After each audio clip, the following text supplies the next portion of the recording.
Every Native American tribe explains Sioux. You've been lied to. The Sioux you learned about in school? That name means enemy. What rival tribes called them? They called themselves Dakota, Lakota, or Nakota, meaning allies. They weren't one tribe. They were three powerful nations controlling territory from the Great Lakes to the Rocky Mountains, bigger than most European countries. Warriors called Akechita built prestige through battle. Their Sundance ceremony featured self-sacrifice for tribal welfare. Every aspect of Sioux culture prepared them for defending their way of life. You've heard of Custer's Last Stand. Here's what you weren't told. In 1876, at Little Bighorn, Sitting Bull and Crazy Horse united 10,000 warriors. They killed all 262 U.S. soldiers, every single one. It was the most stunning Native American victory in history. The government's revenge? 1890. Wounded Knee Massacre. 150. 370. Sioux killed, mostly women and children. You probably never learned that part. But here's what will blow your mind. The Sioux never stopped fighting. They switched from battlefields to courtrooms, winning over $1 billion in compensation. Today, 170,000 descendants maintain tribal governments. The warriors became lawyers. The resistance never ended. Navajo. Quick question for you. What percentage of Americans still speak their ancestral language fluently? Maybe 10%. Try 97%. That's the Navajo. In 2025, 97% still speak their native language. They're the largest tribe, 300,000 plus members, reservation bigger than West Virginia. They're master adapters who learned weaving from pueblos and perfected it, creating world-renowned rugs.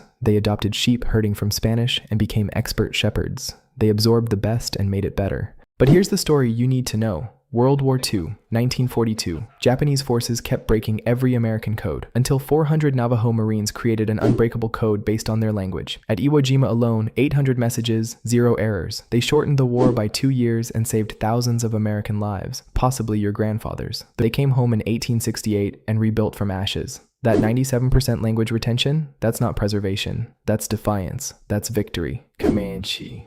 You think you know military dominance? The Comanche controlled Comancheria, an empire larger than any European nation in the Americas. Spain tried stopping them for 150 years. Failed. Mexico tried. Failed. U.S. Army tried. Failed.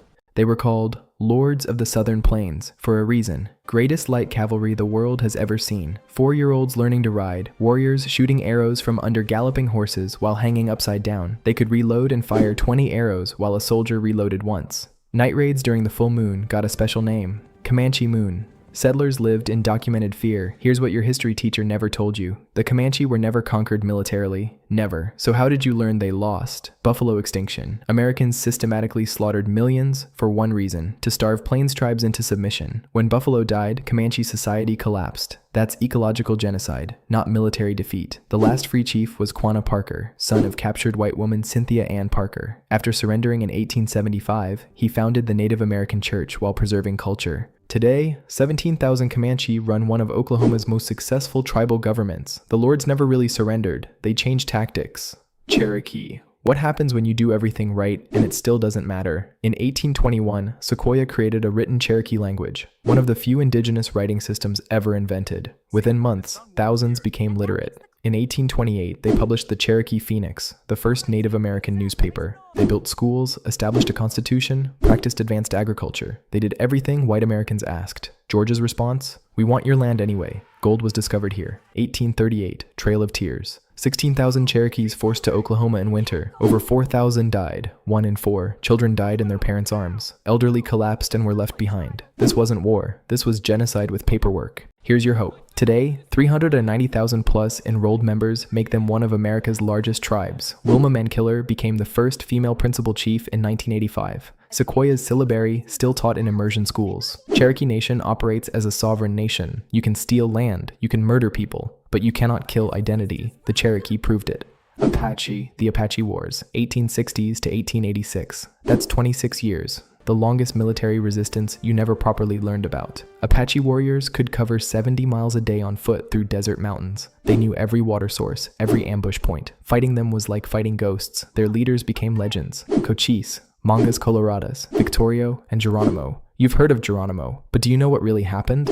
He surrendered in 1886. The government promised he could go home. They lied. Geronimo and his entire band, men, women, children, held as prisoners of war for 27 years in Florida, Alabama, Oklahoma. He died in 1909, still a prisoner, never allowed home. Buried in Oklahoma, hundreds of miles from Arizona, today 111,000 identify as Apache. They run casinos, ranches, cultural centers. The Apache were never defeated militarily, just held captive long enough for their land to be colonized. Iroquois Confederacy. Pop quiz. Who influenced the U.S. Constitution? You're thinking the Founding Fathers. Incomplete. The Haudenosaunee created a federal system so sophisticated that Benjamin Franklin and James Madison studied it. The Great Law of Peace, circa 1570, established federalism, separation of powers, checks, and balances. Sound familiar? That's the government you live under. Here's the part that would shock the founders. Women held real power. Clan mothers selected chiefs. Clan mothers could remove chiefs. Female political leadership, 200 years before American women could vote.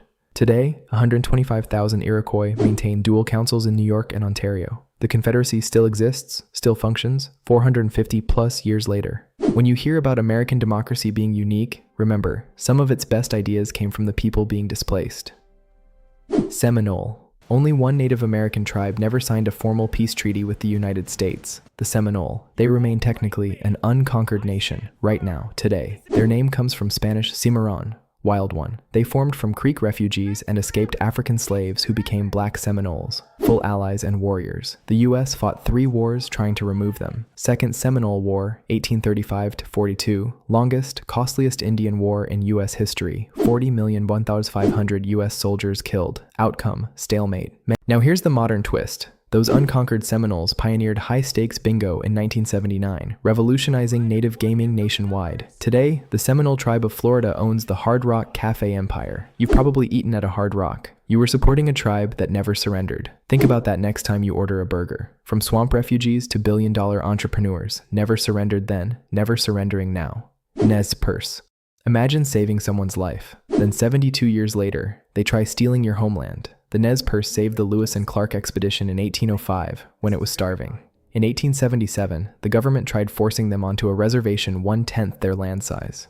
Chief Joseph's band chose to flee to Canada. What happened next is incredible. 800 people, only 200 warriors, the rest women, children, elderly, outmaneuvered 2,000 U.S. soldiers across 1,700 miles. The Nez Perce also developed the Appaloosa, those beautiful spotted horses prized for intelligence and stamina. The tribe that showed kindness got betrayed, but they survived. Today, language immersion schools, restored fishing rights, Nez Perce National Historical Park preserving 38 sites. That's not just history, that's a blueprint for resilience you can learn from.